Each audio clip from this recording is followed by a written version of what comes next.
Hello students, मैं हूं आपका मैथ्स टीचर विवेक मेवाड़ा।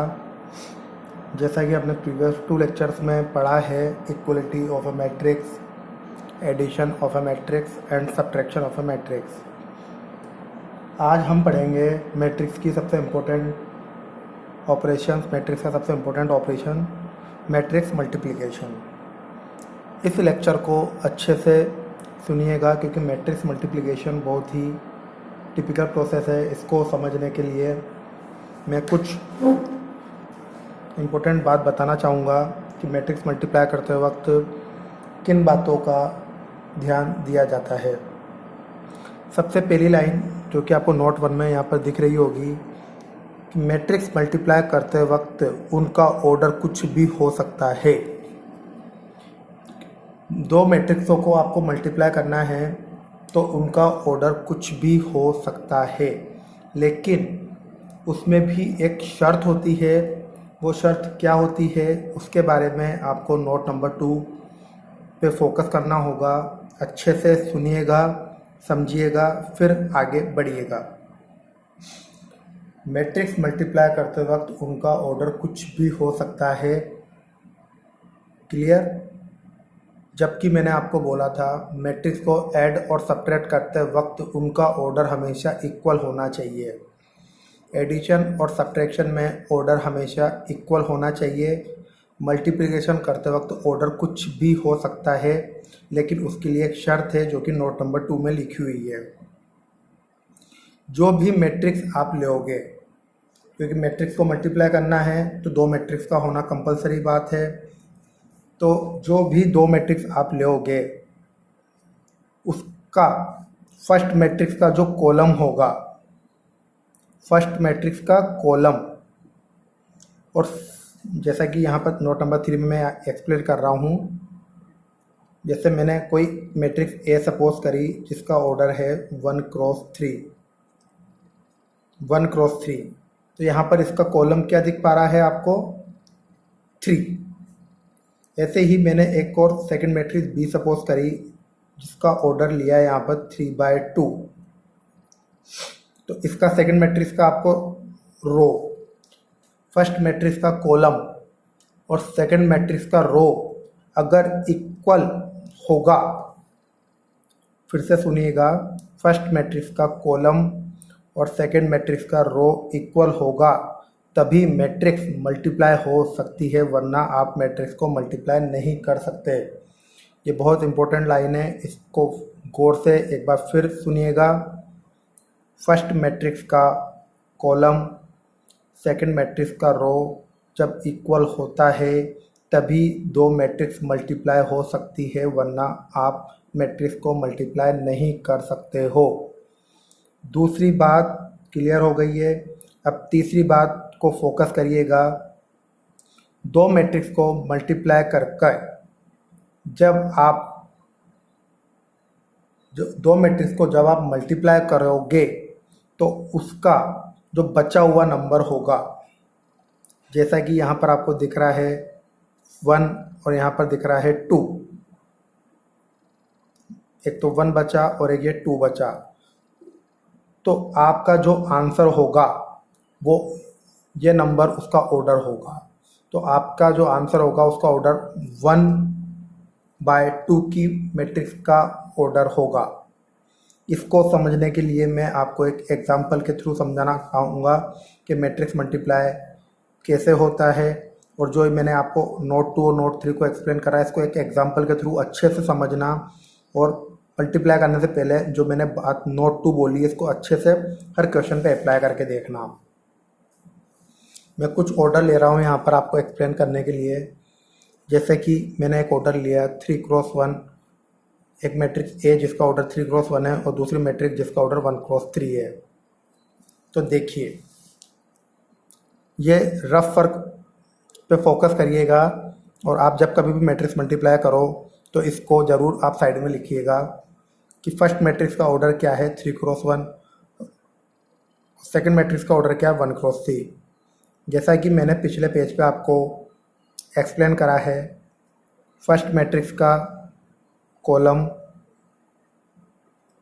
और सेकंड मैट्रिक्स का रो इक्वल होता है तभी आप मैट्रिक्स मल्टीप्लाई कर सकते हो। जैसा कि हमको यहाँ पर दिख रहा है कि इक्वल है। तो अब यहाँ पर देखो क्या ऑर्डर बचा, फर्स्ट मैट्रिक्स में 3 बचा और सेकंड मैट्रिक्स में भी 3 बचा। तो ये 3 और 3 का मतलब हुआ कि हमारा जो आंसर होगा उसका जो ऑर्डर होगा वो 3x3 की मैट्रिक्स बनेगी। देख लीजिए यहाँ पर मैंने पहले ही मैट्रिक्स का ऑर्डर बना के रख दिया है कि 3, बीच के दोनों नंबर इक्वल होंगे और जो बचेंगे वो हमारे आंसर का ऑर्डर होगा। सिंपल वे में आप उसको सुनिए, बीच के दोनों नंबर का होना इक्वल होता है, अगर इक्वल होंगे तभी मैट्रिक्स मल्टीप्लाई होगी, और जो बाहर के जो ऑर्डर बचते हैं वो हमारा मैट्रिक्स का ऑर्डर होगा। अब देखो मैंने इसको कैसे मल्टीप्लाई करा।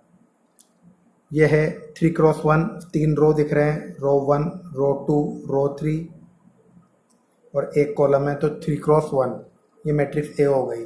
दूसरी मैट्रिक्स जिसके अंदर रो तो एक ही दिख रही है और कॉलम 3 दिख रहे हैं, कॉलम 1, कॉलम 2, कॉलम 3। तो ऑर्डर समझ में आ गया आपको, 3x1 एंड 1x3। तो अब इन जब मैट्रिक्स को मल्टीप्लाई करूँगा तो देखो मैट्रिक्स को मल्टीप्लाई करने के लिए हमेशा होता है प्रोसेस, पहले रो को लीजिए और फिर बाद में कॉलम को लीजिए। एक तरह से 7 बनना चाहिए आपका, पहले रो फिर बाद में कॉलम। जैसे कि देखिए 1 को 2 से मल्टीप्लाई करा तो 2 लिखा, 1 को 3 से मल्टीप्लाई करा तो 3 लिखा, 1 को 4 से मल्टीप्लाई करा तो 4 लिखा, 2 को 2 से मल्टीप्लाई करा 4 लिखा, 2 को 3 से मल्टीप्लाई करा 6 लिखा, 2 को 4 से मल्टीप्लाई करा 8 लिखा, 3 को 2 से 6, 3 को 3 से 9, 3 को 4 से 12। तो हमारा जो मैट्रिक्स का ऑर्डर है वो 3x3 का है और 3x3 के अंदर 9 एलिमेंट होंगे जो कि हमको मिल पा रहे हैं। एक और मैंने ऑर्डर लिया है यहाँ पर, एक 2x2 की मैट्रिक्स और एक 2x3 की मैट्रिक्स। तो फिर से यहाँ पर रफ फर्क में समझिए, मैट्रिक्स ए जिसका ऑर्डर 2x2, मैट्रिक्स बी जिसका ऑर्डर 2x3। मैंने देखा बीच के दोनों नंबर इक्वल है, यस, तो मैं यहाँ पर मैट्रिक्स मल्टीप्लाई अप्लाई कर सकता हूँ और फर्स्ट मैट्रिक्स का 2 और सेकंड मैट्रिक्स का 3 यहाँ पर बच रहा है, तो ये 2/3 हमारे आंसर का ऑर्डर होगा। इस बात को ध्यान दे लीजिएगा और पहले से ही आप मैट्रिक्स का ऑर्डर बना सकते हो कि हमारा आंसर किस फॉर्म में आएगा। तो ये बहुत टिपिकल प्रोसेस है मैट्रिक्स मल्टीप्लिकेशन, तो इस पर थोड़ा सा फोकस करिए। देखो कैसे मैट्रिक्स मल्टीप्लाई होता है, फिर से सुनिएगा। मैंने अभी आपको बोला था पहले हमेशा रो, फिर एक बार रो को लेना है और फिर सारी कॉलम को एक एक करके लेना है।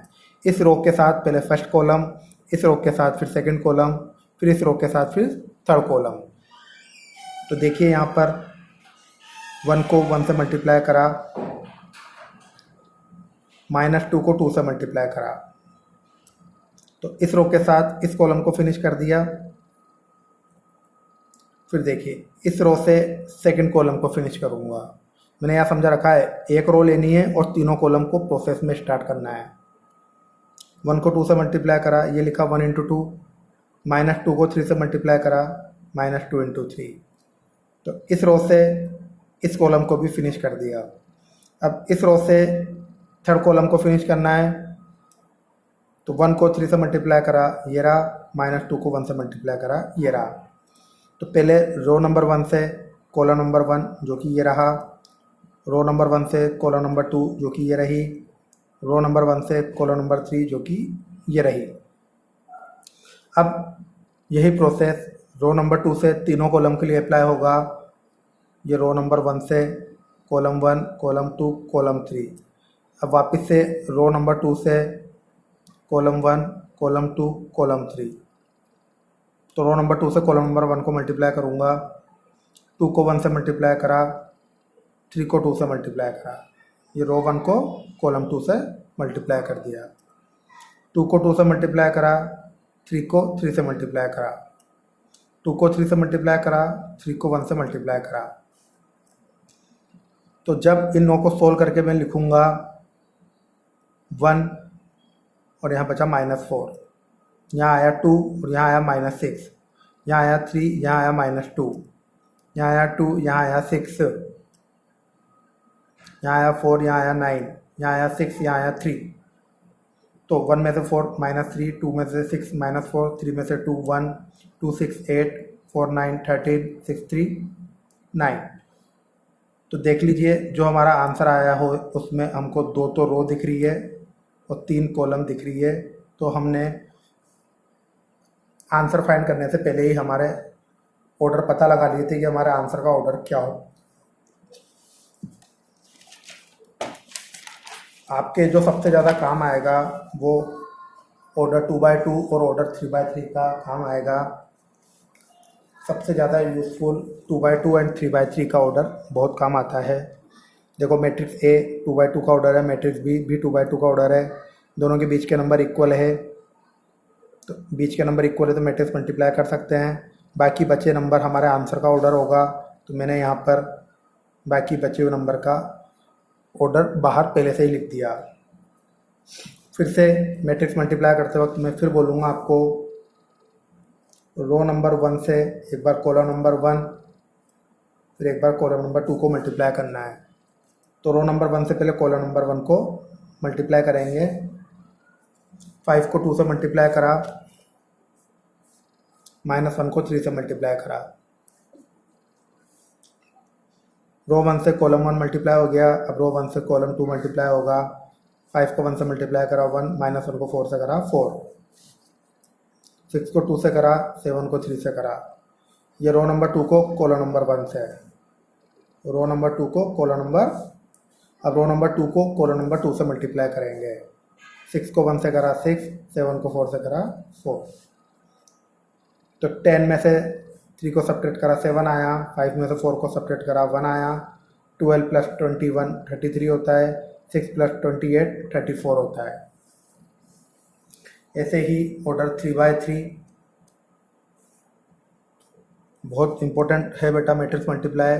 फिर से ध्यान दीजिएगा, ये रो नंबर 1 है, ये रो नंबर 2 है, ये रो नंबर 3 है। ये 3/3 का ऑर्डर है, कॉलम 1 कॉलम 2 कॉलम 3। एक मैट्रिक्स का फर्स्ट रो और दूसरे मैट्रिक्स की कॉलम 1, कॉलम 2 फिर कॉलम 3, इस तरह से मल्टीप्लाई करना है। तो देखिए फर्स्ट मैट्रिक्स की तो रो होनी चाहिए और सेकंड मैट्रिक्स की कॉलम होनी चाहिए मल्टीप्लाई करने के लिए। तो देखिए फर्स्ट रो को फर्स्ट कॉलम से मल्टीप्लाई करना है। तो 2 को 1 से करा 2, 3 को 0 से करा 0, 4 को 3 से करा 12। इस फर्स्ट रो से फर्स्ट कॉलम फिनिश हो गई। अब इस फर्स्ट रो से सेकंड कॉलम को फिनिश करना है। 2 को -3 से करा 6, 3 को 2 से करा 6, 4 को 0 से करा 0। अब रो 1 से कॉलम नंबर 3 को मल्टीप्लाई करूँगा। 2 को 5 से करा 10, 3 को 4 से करा 12, 4 को 5 से करा 20। तो ये रो नंबर 1 से कॉलम नंबर 1, 2 और 3 को मैंने मल्टीप्लाई करके यहाँ पर लिख दिया है। अब ऐसे ही रो नंबर 2 से इन तीनों कॉलम को मल्टीप्लाई करूँगा तो यहाँ पर ये 3 नंबर और आ जाएंगे। ऐसे ही रो नंबर 3 से इन कॉलम नंबर 1, 2 और 3 को मल्टीप्लाई करूँगा तो ये नीचे के 3 नंबर और आ जाएंगे। इन तीनों को सोल्व करके आप यहाँ पर आपका आंसर फाइंड कर सकते हो। और एक बात ध्यान रखिएगा, किसी भी रो को जब कॉलम से मल्टीप्लाई करते हैं तो मल्टीप्लाई होने के बाद उनके बीच हमेशा प्लस का साइन अप्लाई करना। जैसे 2 को 1 से मल्टीप्लाई करा तो 2, फिर बीच में प्लस का साइन आया। 3 को 0 से मल्टीप्लाई करा तो 0, फिर प्लस का साइन आया। 4 को 3 से मल्टीप्लाई करा तो 12, फिर नेक्स्ट वाले मल्टीप्लाई पर आइएगा। तो इस तरीके से आपको जब आप NCERT की 3.2 एक्सरसाइज को सोल्व करोगे तो उससे आपके मैट्रिक्स मल्टीप्लाई के बहुत सारे क्वेश्चंस को आप सोल्व कर सकते हैं। इसके अलावा एक बात और ध्यान देना कि अगर कोई मैट्रिक्स A B है और उसको जब आपने मल्टीप्लाई करा तो उसका प्रोडक्ट BA के बराबर नहीं होगा। कहने का मतलब है AB is not equal BA।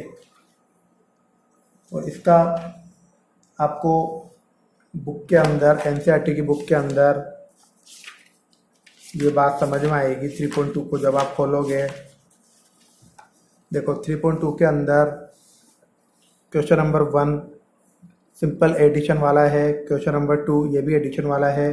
Question number 3 ये सारा मैट्रिक्स मल्टीप्लिकेशन का है। आपको यहाँ पर डिफरेंट डिफरेंट टाइप की मैट्रिक्स दे रखी है, आपको इनको मल्टीप्लाई करना है जैसे मैंने सिखाया है। क्वेश्चन नंबर 4 सिंपल 2 मैट्रिक्स का एडिशन या सब्ट्रैक्शन है। क्वेश्चन नंबर 5 ये मैट्रिक्स ए गिवन है, ये मैट्रिक्स बी गिवन है। ए को बस सिंपल 3 से मल्टीप्लाई करना है, बी को 5 से मल्टीप्लाई करना है और फिर इन दोनों को सेपरेट करना है। क्वेश्चन नंबर 6 में कोस थीटा अंदर सबसे मल्टीप्लाई होगा, साइन थीटा अंदर सबसे मल्टीप्लाई होगा और 2 मैट्रिक्स का एडिशन होगा। क्वेश्चन नंबर 7 से लेकर क्वेश्चन नंबर 20 तक मैं आपको कल के लेक्चर में एक्सप्लेन करूँगा। ओके, गुड बाय बेटा। आज के दिन आप मैट्रिक्स मल्टीप्लाई अच्छे से सॉल्व करिए क्योंकि आगे फ्यूचर में बहुत काम आने वाला है मैट्रिक्स मल्टीप्लाई। अगर आपको नहीं समझ में आता है तो सुबह 8 से 1:30 के बीच में आप मेरे से कभी भी फ़ोन करके क्वेश्चन पूछ सकते हैं।